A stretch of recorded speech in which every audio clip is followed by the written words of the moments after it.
my name is Sheba, Juanita in Spanish. Juanita Velasco, Sheba Velasco.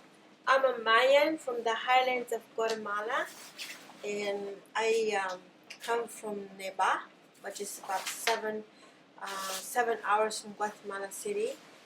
And today we're going to talk about Mayan culture. As you can see, this is my everyday clothes. This is called huipil. And this is my aunt here. You can see she's wearing a complete outfit. That's called huipil. And the faja, you can see the different, it's a little different each one.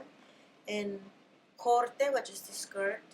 And you see how the headpiece is on, called cinta. The cinta is about 7-8 feet long, and I would like to show you now how we put the cinta on, how we start the day in Neba. Guatemala is a small country in Central America. 23 different Mayan languages are spoken there, and hundreds of styles of outfit. Each village have their own patterns, color, and their weaving, and the way they dress. Around 60,000 Mayan women in my village, what is called Ixil. It will be hard for you to find me because everybody dressed like me. In another village, another story, another color you can see. The story in my village is called, it's about a princess and a hummingbird. The story is about 3 pages long. It's a long story. So the story, I will explain the story a little bit later so you can see the design, pattern closer. Right now, I like to show you how we put the headpiece on the cinta. So some Mayan women have long hair, so you don't need this. Some don't, so you end up a little piece of, cinta here, a smaller cinta to make your hair longer. So you weave your hair inside of the cinta, like this. So that's how we start our day, every day in Neba. When you get up in the morning, you pick up your cinta and you put your cinta on. The cinta, it completes the outfit. And also, when you carry heavy basket in your head, women can carry around 70-75 pounds in their head. So I'll show you later how to balance the basket. And the cinta, it protects or to balance the basket in your head. And also, when a woman cooks around the kitchen, the men don't like finding long hairs in the food. So you have to keep your head up. So that's how you put the cinta on.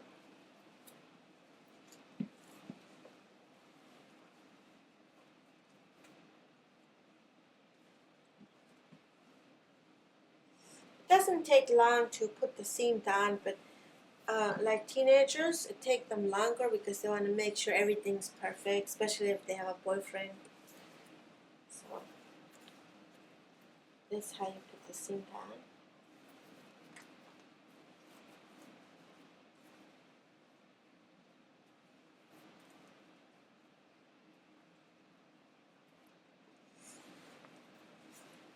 And so there we go. That's how the cinta sits up in your head.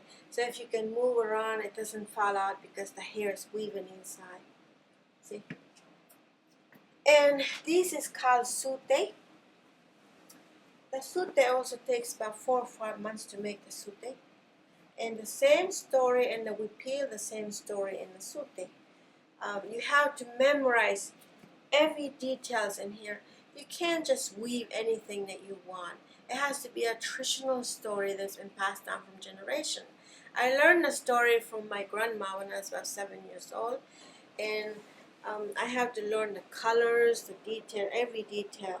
So if you look closer, you'll see a hummingbird. The hummingbird over here, and then here's the princess. As you can see, her shoes, her feet, her skirt, the shirt, and the hat. And the hummingbird here, feet, the eye.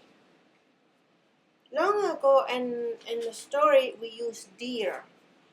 And after the European with the horses, and now we end up using horses in the story. The horse is down here. You see the four legs in the body, and then the head, the neck. So that's the horse in there. Sorry, there's another one in here, see?